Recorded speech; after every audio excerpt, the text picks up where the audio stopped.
Nearly forgotten for more than a decade, this legendary house now has a champion. Archaeologist Jessica Crawford convinced her employer to take a chance on Prospect Hill. Because it is running out of time. It's, with every rain, more of the floor and more of the roof goes. They now want to sell the home to someone who will appreciate its history and restore it properly.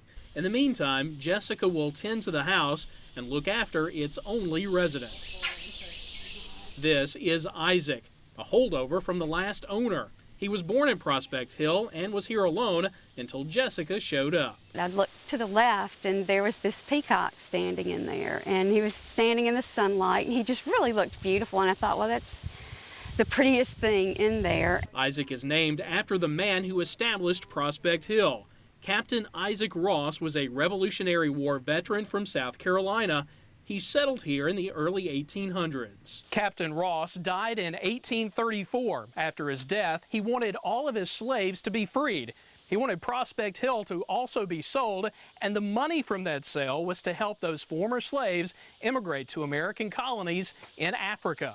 But it wasn't that easy.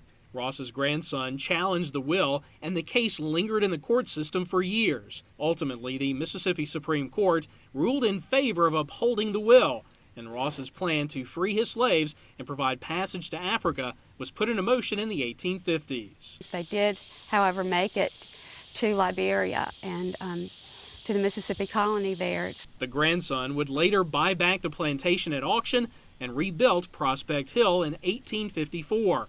This is that house. And now the story has come full circle.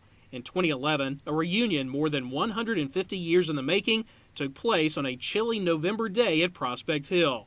Descendants from the Ross family, from the slaves who decided to stay, and from the ones who left for Africa all came together for the first time.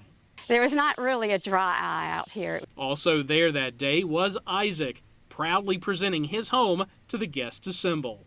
A lady that helped raise me used to always say when I was a kid that a house needs someone inside of it breathing to give it life. And I sort of feel like maybe that's why Isaac hung around, to be the breath and keep it alive until somebody else could come along and take over. From Prospect Hill Plantation in Jefferson County, I'm Ken South for Southbound.